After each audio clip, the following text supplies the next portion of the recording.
What's up, Dreamfasters? It is Danny Gallows, of course, who'd you think it was, and welcome back to another wickedly wonderful movie review. Yeah.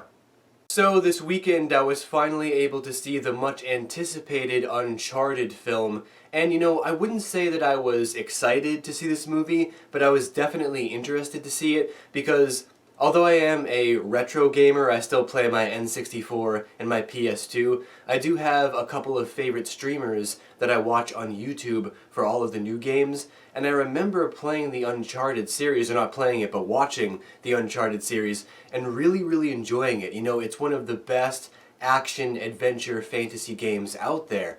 But the question is, and was for a long time, was it deserving of a film? And the short answer is, well, yes, and partially because this film was highly anticipated. You know, it's been talked about in the movie realm for a long time. Is Uncharted ever going to be made into a movie? And finally here it is, and a lot of people really enjoyed it. So yes, on a basic level, it does work as a video game movie. It's a fine movie. It's just really underwhelming in a lot of areas. The main problem that I have with this movie is that it's very cookie cutter. You know, it's very generic, it's very vanilla, it's very uninspired in a lot of aspects of the film. And, you know, while some people may not have a problem with that, I honestly hate that aspect of movies because especially in today's age of film, where everything seems to be very mediocre and underwhelming, it just comes across as lazy to do that. You know, it's almost as if they were like, well, you know, it doesn't have to be that good of an action film because we can just attach the Uncharted name to it and say it's an Uncharted movie, and that's what will get people in the seats, and it doesn't have to be that good because it's a video game movie. No, I'm sorry, that's lazy when people do that, when they make such a generic movie like that because they think that the name will sell it. You can't just attach the Uncharted name to it and think you're going to be fine, and unfortunately, it's kind of what they did here. No.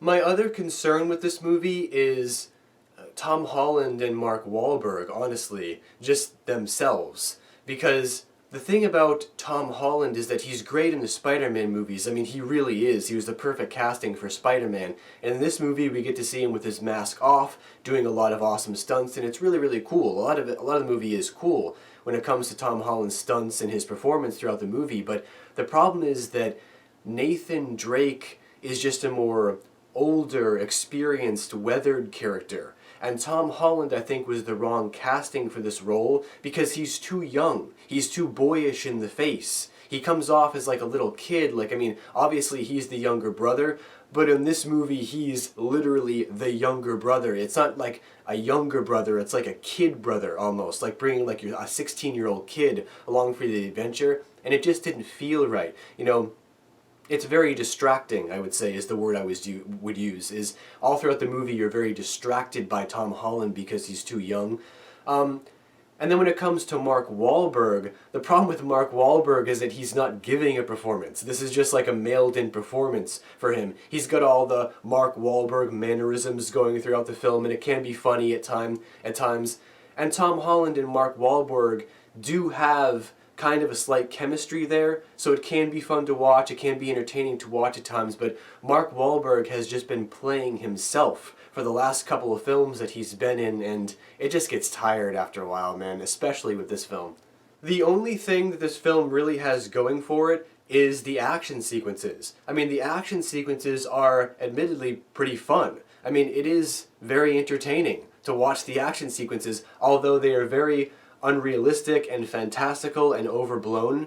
The thing about it is that it's not done in a ridiculous manner. The way it's executed is meant to show how entertaining an action sequence can be. This isn't Mad Max Fury Road. Everything doesn't have to be completely realistic. You know, this is done in a way that kind of stretches things. It stretches the imagination, but you can still have fun with it because you can tell that the action sequences were structured to be very detailed, even though they're completely unrealistic.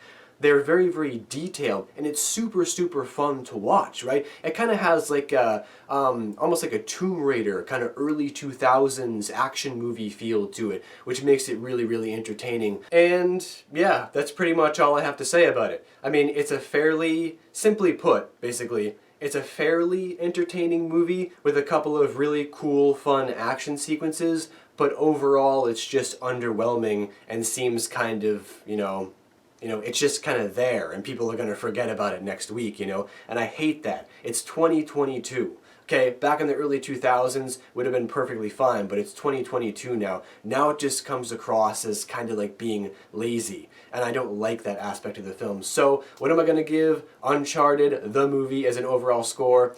We'll go with another purple belt. Yeah, and if you guys are following along, that's the exact same rating, belt rating, obviously, that I gave to Moonfall, right? Slightly entertaining movie, but it just wasn't all there. It could have been so much better than it was, and a lot of parts of it come off as very, very underwhelming and lazy. So yeah, purple belt is the best as I can do. And also, just one quick note before I get out of here, I saw a lot of people leaving reviews that were saying things like, this is just, one of those films you can leave your brain at home and just go eat some popcorn and have fun at the theater. And while I do understand that notion, we really have to be careful about adopting this mindset of just kind of like turning your brain off and going to see a movie. Because guys, you have to consider, the more you turn your brain off, the more you will get the turn your brain off content. Because it's easy for Hollywood to make these films to just get people in the seats. We have to stop doing that. We have to stop turning our brain off so much. That's why critics like myself and so many out there are still important, because we look at things with an analytical eye and say, you know what? No, like that wasn't good. And it's not us being pretentious. It's that we're looking at these films so that we can get the word out there that this is lazy. This is not okay. It's not acceptable to make movies like this to just get people in the seats, to just make your money.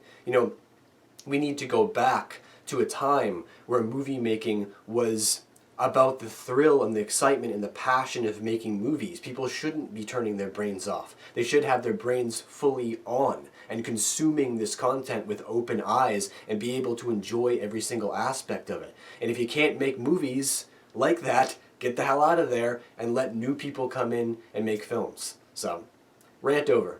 Alright my friends, now comes the best part of the video where I turn it over to all of you. So did you guys have a chance to see Uncharted yet? And if so, leave all of your thoughts and opinions down below in the Great White Void and let me know what you guys think. As always, until next we meet, take care, and I'll see you guys back here for the next video very soon.